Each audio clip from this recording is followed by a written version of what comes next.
Good afternoon, students. Today we will deal with fertilization and development of sporophyte in Markensia in detail.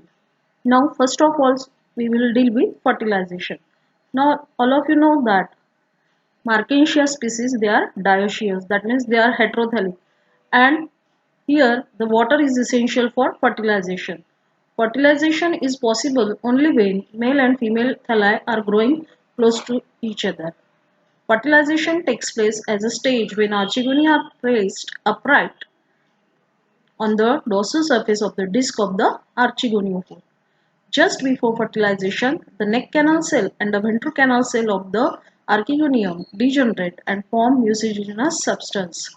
The pressure built by the imbibition of water by this substance result in the separation of cover Thus, free passage is formed by the entry of anthrazoids in the archegonium.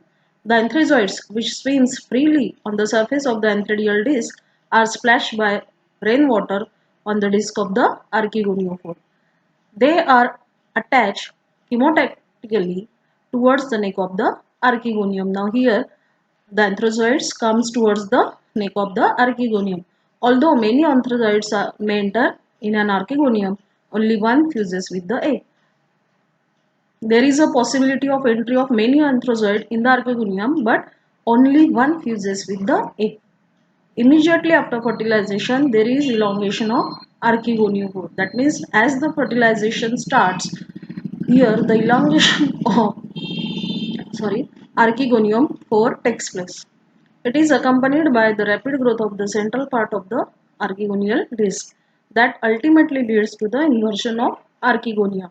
The development of rays and perichetium also takes place after fertilization. Here, to keep in mind that during the fertilization, the archegonia becomes inverted in position. Here, you can see the picture of sporophyte formation in Markensia after the fertilization is over.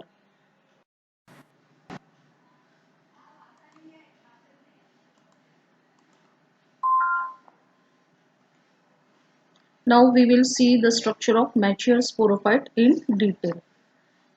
Now in Markensia, the sporophyte it is a dagger-shaped structure and it is differentiated into foot, seta and capsule. Now here you can see the bulbous part, the foot, the middle portion it is called as seta and the long elongated portion or the body it is called as capsule. Now first of all we will deal with the foot. It is the basal bulbous part which anchors the sporophyte to the disc of the archegoniophore. Now here you can see the archegoniophore and here with the help of foot the sporophyte it is attached. It is composed of parenchymatous cells. The foot also absorbs nutrition from the gametophyte. Now second that is seta. Now here this is the seta, the middle portion and here it is a short and stout stalk that connects the foot to the capsule. Now you can see the foot and here capsule and it is attached by means of seta.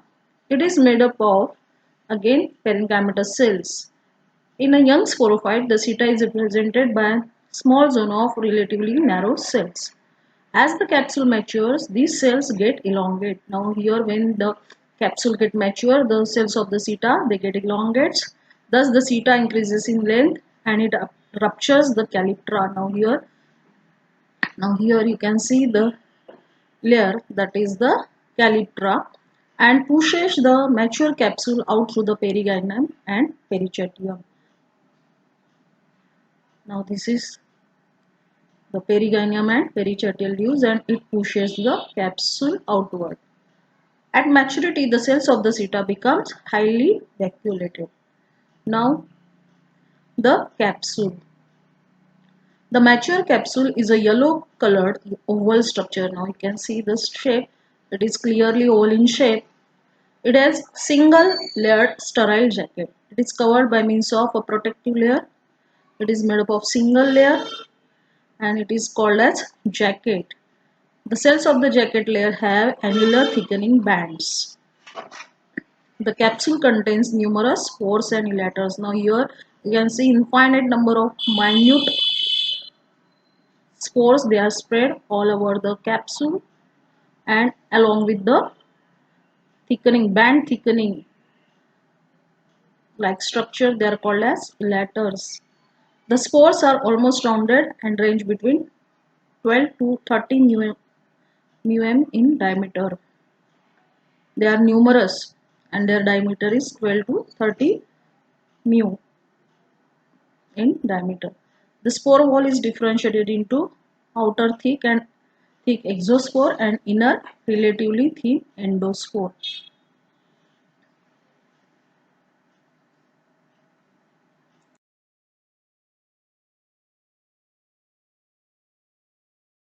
In some species, an additional layer known as perisporium is present outside the exospore.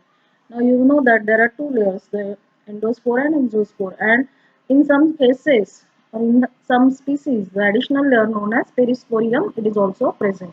The spore contains vacuolated granular cytoplasm with a distinct haploid nucleus. There is a very large number of spores in a capsule of Markensia. For example, Markensia polymorpha has approximately 3 lakh spores per capsule. The capsule is enveloped by 3 protective coverings called as calyptra, perigynum and perichaetium. Now you will see the dehiscence of capsule. As mentioned earlier, the seta as increases its length ruptures the calyptra and pushes the capsule out from the protective covering. The single layer capsule wall then splits into variable number of longitudinal walls which extends from the apex to the middle of the capsule. The annular thickening in the jacket cells cause the walls to roll backward, exposing the spores and elaters. The jerky movements of the elaters due to the hygroscopic nature assist the loosening of the spores mass and scattering the spores in the air. Now you will keep in mind that the elaters helps in the jerky movement, or they carry out the jerky movements due to which the spores, it helps in loosening of spores, and the spores they are eject out in the air easily. Now we will see the germination of spores. The spores of Markensia remain viable for about a year. That means they can survive in environmental condition and they are capable of germination about 1 year. Under favorable conditions, they absorb moisture from the substratum and considerably increase in size. Chloroplast reappears at this stage. The first division of the spore is transverse and it results into two unequal cells. That means due to first division, two unequal cells they are formed. The smaller cell forms the first rhizoid, whereas the larger cell undergoes irregular division and forms 6 to 8 cell filamentous structure. The apex of the filament usually have two cell structure. One of these cells function as apical cell. The apical cell has two cutting faces on the lateral sides. Derivatives from both the faces contribute to the development of the new thallus. Markensia is a dioecious plants. Two spores of a tetrad grow into male and the other two into the female thalli. That means in all four spores, or we are getting a tetrad. That means 4 spores are there, out of which 2 spores will germinate into male thalli and 2 into female thalli. In this way, the life cycle of Markensia is there.